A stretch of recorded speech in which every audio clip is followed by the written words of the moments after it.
et à tous sur le lab bas carbone du Salon des maires et des collectivités locales pour cette petite demi-heure consacrée à l'ambition pour accompagner la pratique du vélo et de la marche en France à 2 ans ou même à 18 mois des prochaines élections municipales. On est au Salon des maires, donc il est normal d'aborder ces questions-là.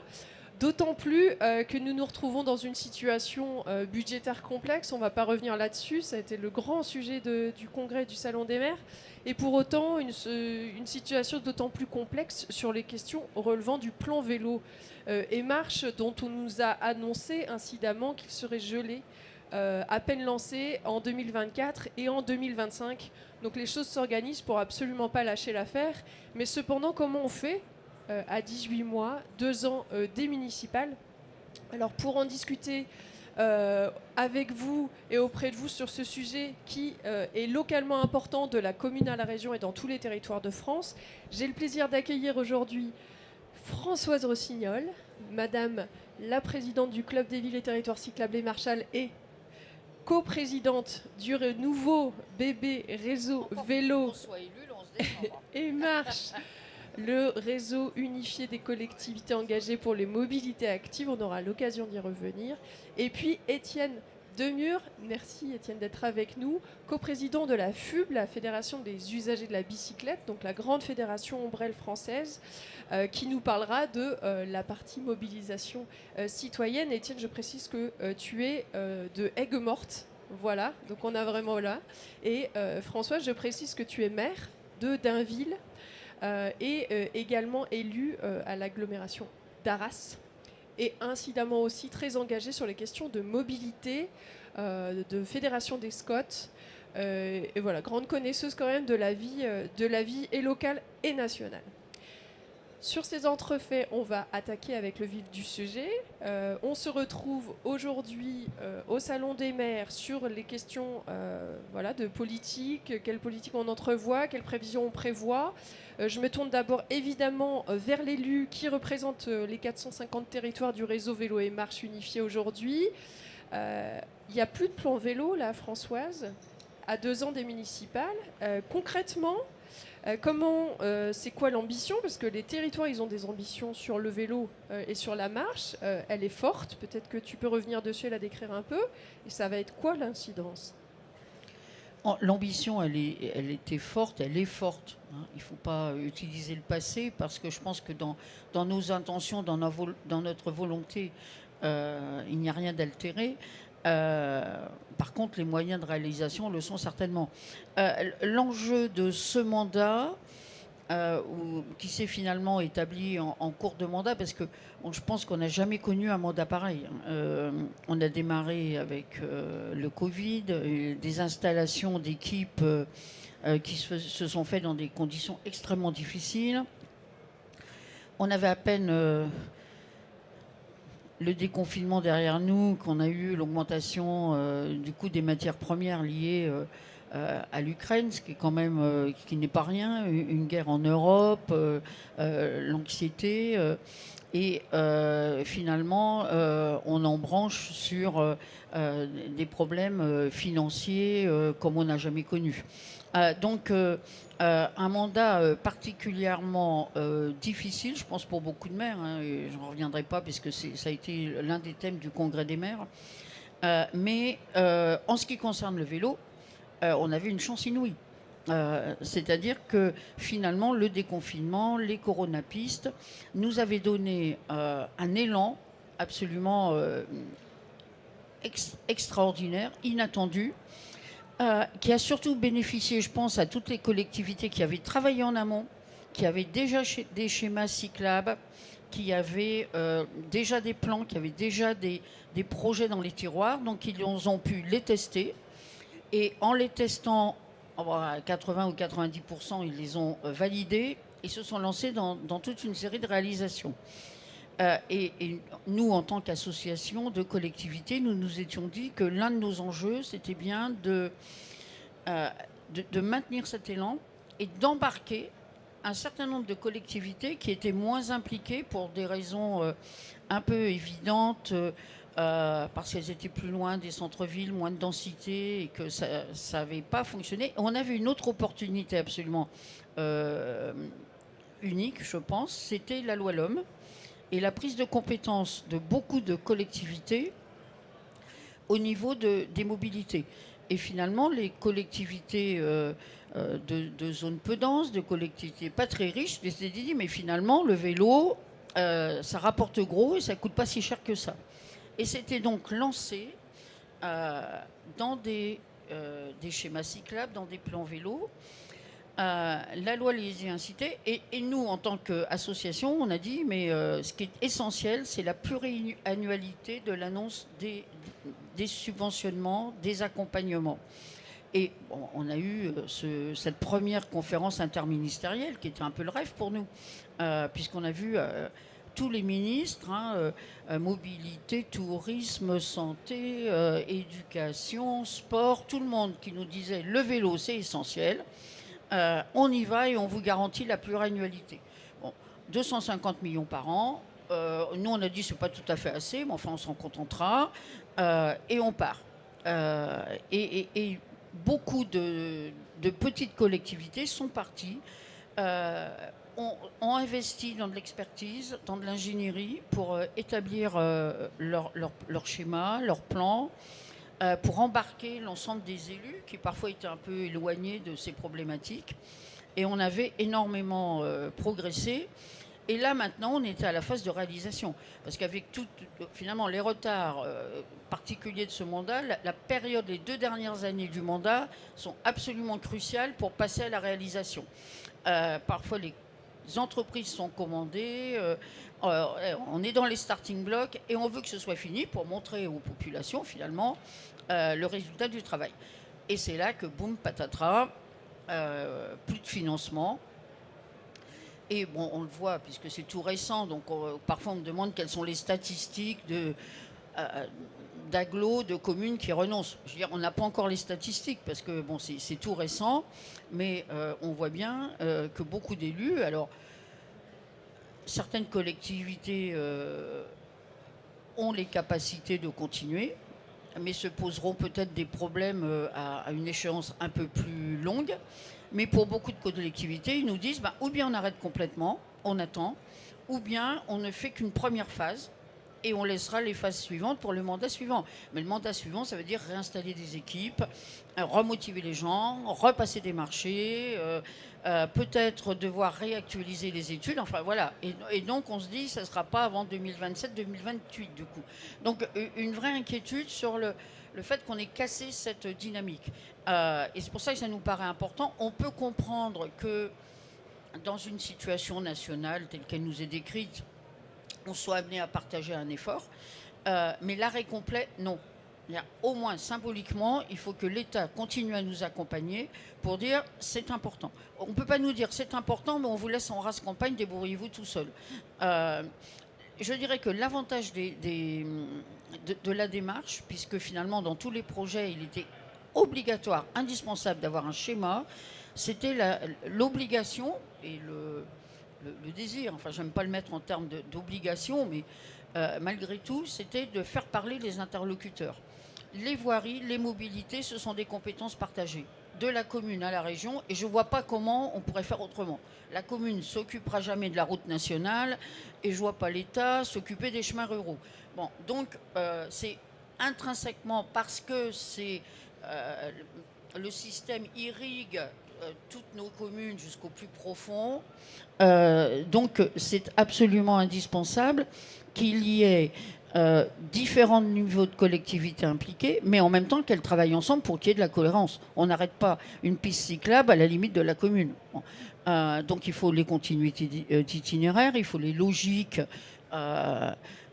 d'agglo, mais bien au-delà de l'agglo, de bassins de vie, de réflexion. Quand on est après sur les itinéraires nationaux et européens, il faut aussi qu'ils soient irrigués. Enfin, tout ça fait qu'il faut qu'on travaille ensemble, ce qui n'est pas du tout négatif, bien au contraire, et souvent finalement de belles opportunités d'améliorer les projets.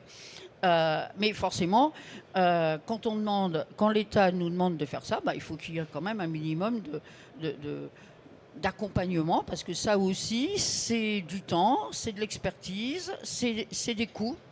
Et donc, voilà, il paraît tout à fait logique qu'on puisse être accompagné, qu'on puisse continuer à être accompagné. Alors, l'objectif, c'était 100 000 kilomètres avant la fin du mandat. On est à 80 000. Voilà, on essayait, on espérait bien qu'on allait vraiment aller vers le plus près possible des 100 000. Et puis, là, on a quand même un peu de doute. Oui, c'est ça. Et les collectivités, de la commune à la région, on avait fait le calcul, hein, au niveau des collectivités, avaient 28 000 kilomètres d'aménagement, d'infrastructures cyclables dans le collimateur sur le mandat. Et notamment, on le sait bien, ça se déroule dans les 2 dernières années de mandat, ces réalisations-là, parce que ça demande de l'ingénierie préliminaire, etc., etc. Et la BIM, au moment où les réalisations se lancent, le dernier moment pour les lancer, hein, parce qu'on ne va pas lancer des travaux la veille des élections, on est d'accord. On rappelle quand même que ce sont des projets déposés en 2023, dont on devait obtenir la réponse en 2024 pour des travaux qui devaient démarrer en 2024. Bon, déjà, on n'avait pas les résultats, donc ça voulait décaler les travaux à 2025. Bon, les élections, c'est en mars 2026. Bon, il y a quelques maires kamikazes qui ouvrent toutes leurs chaussées au moment des élections, mais enfin, bon, c'est pas le meilleur moment possible quand même, hein, sans être électoraliste. On sait tous que la période de travaux, c'est jamais une période tranquille pour un maire. Bon, donc, effectivement, c'est une question importante et un peu angoissante parce que finalement, voilà, dans les projets, on aime bien les voir se concrétiser. Et quand on a l'herbe coupée sous le pied au dernier moment, c'est particulièrement frustrant. Et donc, ça risque de prendre un mandat de retard. Voilà. Donc, du coup, il y a une grosse protestation qui s'exerce particulièrement ici au Salon des maires, mais qui a été entamée quand même déjà il y a 2 semaines. On n'en reste pas là, on n'est pas d'accord au niveau des collectivités et des territoires de la commune à la région. La résistance s'organise. Elle s'organise de quelle manière, Françoise? Et après, je te donnerai la parole, Étienne. Voilà. Alors voilà, une signature. On envoie le premier jet à tous les ministres qui ont été signataires du plan vélo. Nous avons déjà 500 élus, plus de 350 collectivités qui ont déjà signé. C'est très simple. Même moi, j'y arrive. Vous cliquez sur le QR code et vous voyez à l'arrivée le texte que vous êtes quand même invité à lire avant de signer et la signature que vous validez, que vous n'oubliez pas de valider parce que sinon ça ne marche pas. Voilà. Nous envoyons une première série à l'ensemble des ministres concernés et puis on continue le mouvement. On nous a annoncé, bon d'abord le ministre des Transports, François Durouvray, est passé hier, donc on lui a fait part de la situation et de nos inquiétudes, de notre anxiété même, je dirais. Et puis, nous serons reçus dans les jours qui viennent ou les semaines qui viennent dans différents ministères. Donc, nous continuons à travailler. Nous travaillons aussi à le faire connaître. Et là, on compte aussi sur les assos. Donc, je vous passe un peu la main. Mais après, on pourra revenir sur d'autres aspects. Avec un relais sénatorial qui va être primordial en ce moment pendant l'examen du PLF. Alors justement auprès des habitants, parce que ce n'est pas juste des élus qui se sont dit tiens, je vais faire des politiques cyclables, c'est également des habitants qui leur demandent et qui les élisent aussi parfois pour les mettre en œuvre justement. Ça se prépare, ça s'anticipe, ça se stimule. Donc évidemment la fronde, lâchez pas le plan vélo, elle monte aussi stimulée par les citoyens et par leur fédération d'usagers, la FUB. Est-ce que Étienne, tu veux nous en dire 2 mots et comment vous le faites? Alors merci. Oui, effectivement, la FUB s'est battue pour qu'on ait un financement pluriannuel, comme tu le disais Françoise, du plan vélo. Et c'était aussi une demande des usagers parce qu'à la fin, il s'agit quand même de financer des aménagements cyclables pour permettre la sécurité des cyclistes. Et donc évidemment, là-dessus, nous aussi, on pousse les collectivités et on pousse l'État à s'engager pour des politiques cyclables de long terme. Et je rejoins tout à fait Françoise sur le fait que c'est le pire moment puisque les projets sont censés sortir là, maintenant, justement pour une effectivité avant la fin de mandat, souvent. Et là, c'est un coup d'arrêt, enfin c'est 250 millions en moins par an qu'on annonce sur 2024 et 2025, c'est pas rien. On s'était battu pour l'avoir, et d'un coup, crac, des projets qui s'arrêtent. Donc c'est forcément dommageable pour les cyclistes, pour la sécurité des cyclistes. Et donc la FUB se mobilise, la FUB reprend évidemment l'initiative qui a été faite autour il faut sauver le plan vélo et soutien plan vélo et marche, avec notre force d'action qui est la mobilisation des citoyens, et donc solliciter les élus locaux, solliciter les municipalités pour en dire signez cette pétition, engagez-vous, nous avons besoin, nous serons tous gagnants à la fin s'il y a cet engagement pluriannuel de l'État. Et l'idée, c'est de continuer à avoir cet engagement-là et de ne pas perdre cette confiance, parce qu'on sent aussi ça, le côté, si l'État se désengage là où il s'était engagé, mince, combien de temps on va mettre à réamorcer la pompe et retrouver cette confiance-là pour avoir des politiques cyclables ambitieuses. Et donc forcément, là, collectivité, usagers, on doit pousser, et on pousse avec vous sur le côté continuer à financer le vélo et la marche. Si je peux me permettre, je dirais qu'au-delà du plan vélo de l'État, il y a l'effet cumulatif des coupes de budget, puisque les régions et les départements sont aussi concernés, que les métropoles et les agglos sont aussi concernés, et que du coup, ça concerne tous les aspects de la politique vélo. Nous avons parlé forcément de façon prioritaire des infrastructures, mais il n'y a pas que. C'est l'ensemble des services et des accompagnements au vélo. On sait bien qu'il nous faut être dans un système systémique, et que s'il n'y a pas de réparateur, s'il n'y a pas du savoir rouler, s'il n'y a pas du marquage de vélo, le travail avec la filière vélo qu'on a pu signer et qui doit nous permettre d'avoir une vraie filière économique autour du vélo, tout ça, c'est un ensemble, et que les différentes politiques peuvent être affectées par aussi les baisses de crédits de fonctionnement. Les services vélo, je veux dire, quand dans une collectivité vous envisagez de lancer un nouveau service libre service vélo, quand vous voyez le coût et que vous avez 3 ou 4 millions à rendre et à diminuer sur votre budget de fonctionnement, vous risquez de retarder. Voilà. C'est tous ces effets cumulatifs qui nous inquiètent particulièrement, et donc il faut réaffirmer à quel point il est important de continuer à travailler sur le vélo, parce que c'est du pouvoir d'achat, c'est de la santé, et que pour tout ça, il faut de la sécurité, de la volonté, et s'élargir à des publics nouveaux. Et s'élargir à des publics nouveaux, aussi bien dans les zones peu denses que dans nos métropoles. Les femmes, les personnes âgées, les personnes qui habitent dans des quartiers plus défavorisés, etc., et qui sont peut-être plus loin. Et donc ce travail, il est entrepris, il faut le poursuivre et l'intensifier.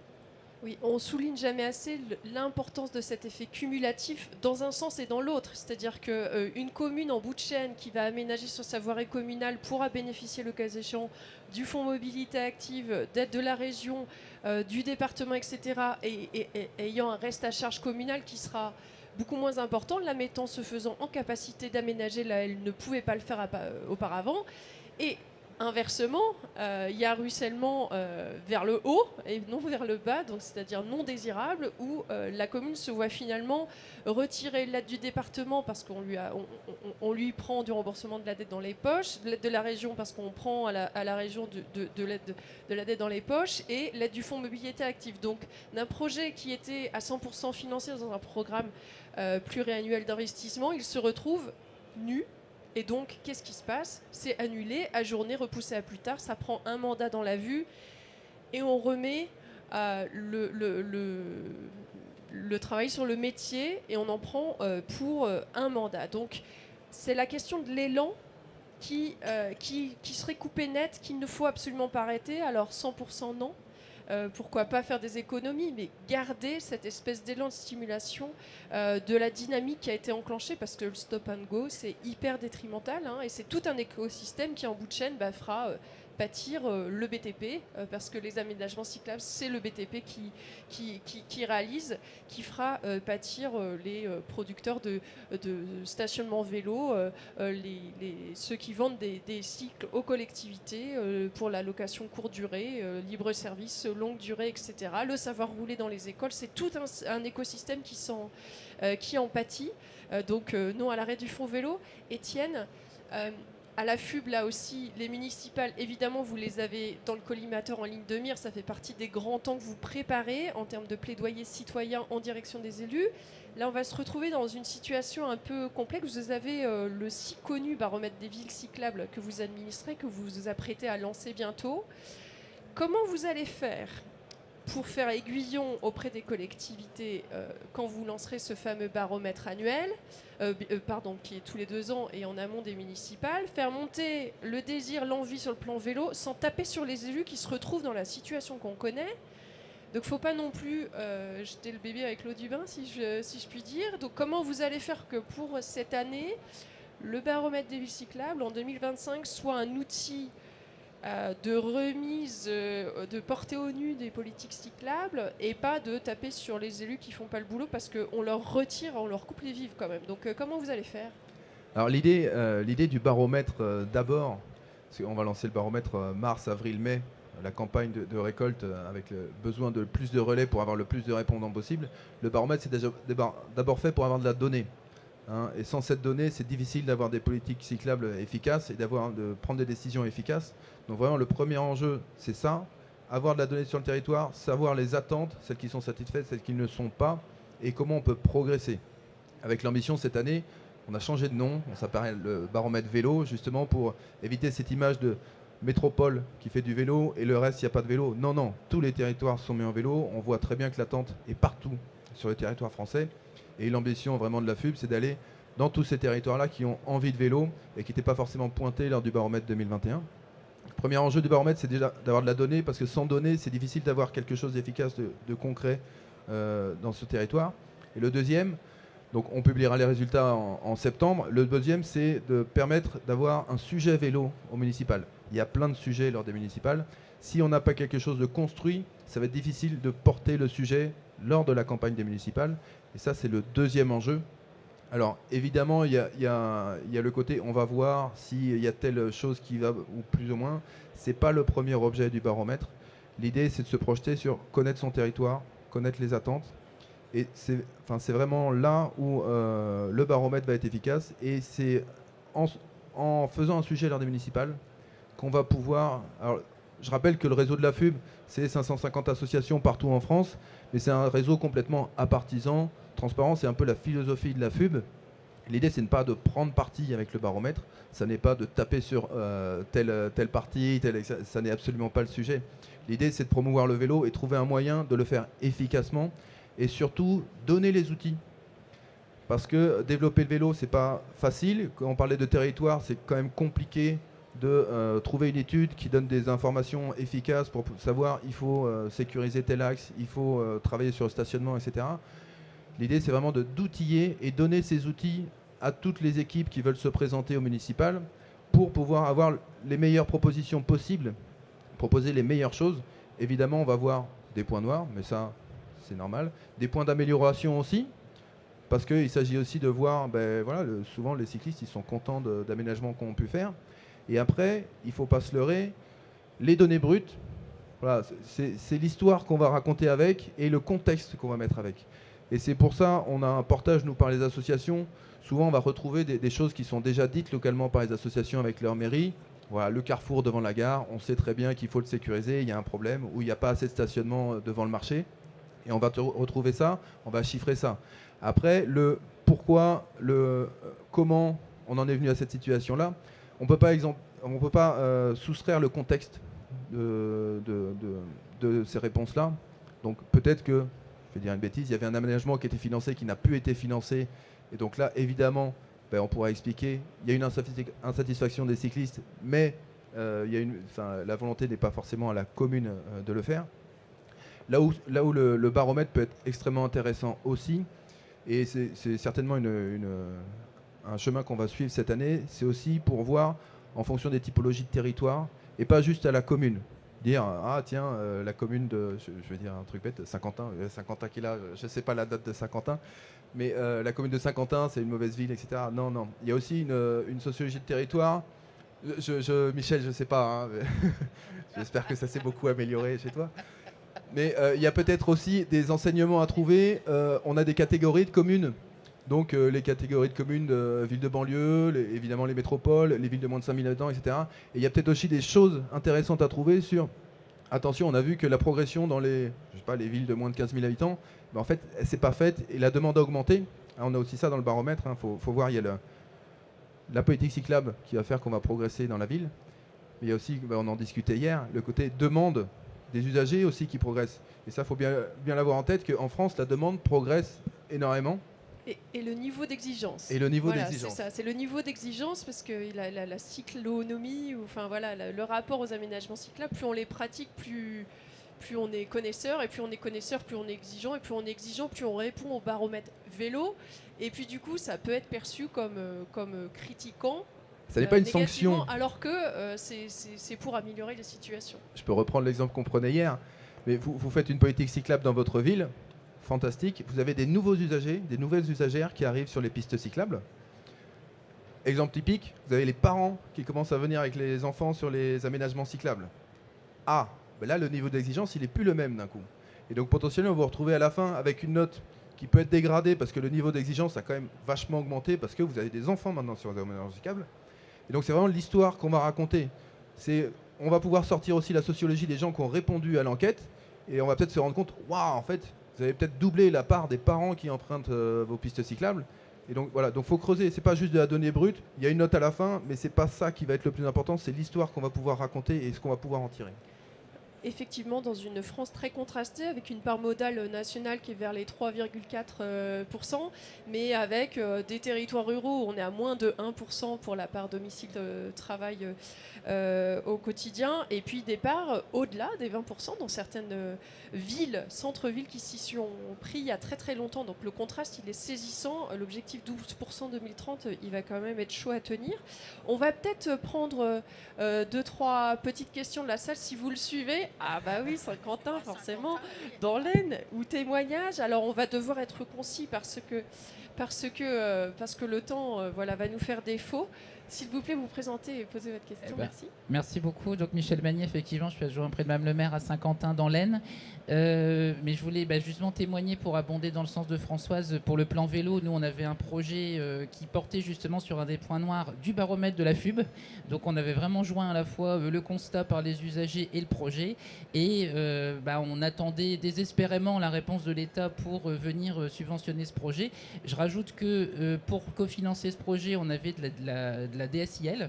Et donc l'État, d'un côté, nous donne de l'argent pour cofinancer le projet par le biais de la DSIL en disant dépêchez-vous de l'utiliser dans les temps. Et dans le même temps, l'État nous dit pour le plan vélo, par contre, attendez, on verra plus tard. Donc ça pose vraiment des soucis de financement.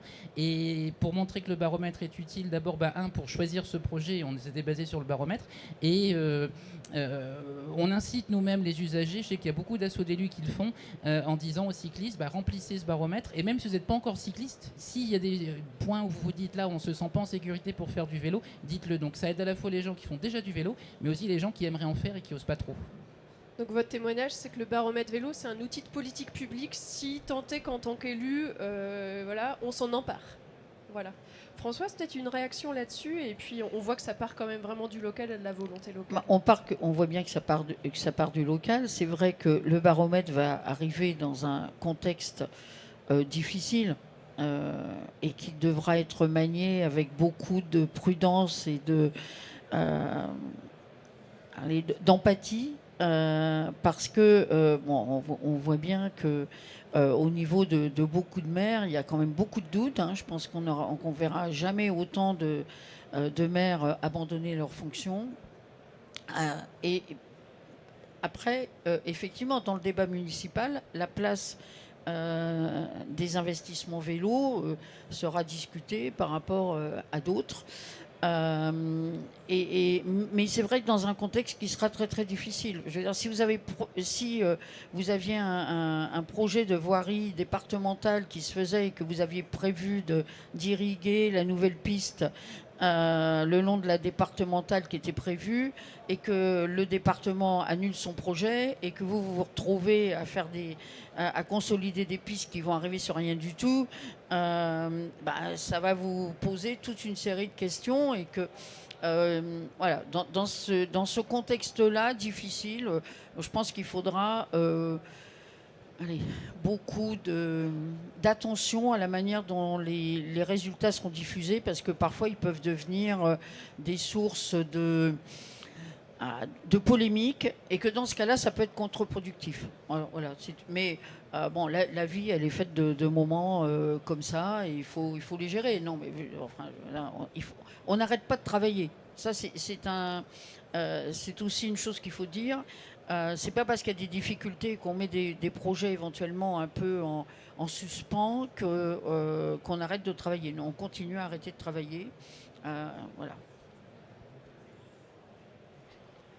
Merci. Alors, pour usagers, collectivités, peut-être voilà, le bout de la chaîne et le milieu économique aussi, qu'on a la chance de voir ici représenté. Est-ce que peut-être à votre niveau, vous pouvez dire deux mots des conséquences que l'arrêt net du plan vélo et de cette capacité des collectivités peut engendrer? Merci, bonjour à toutes et à tous. Question économie, je crois que je vais vous annoncer des choses très terre à terre. Dès qu'il y a eu le plan vélo annoncé, dans les usines au niveau de fabrication de vélos, on a eu des annulations de commandes. Très simple.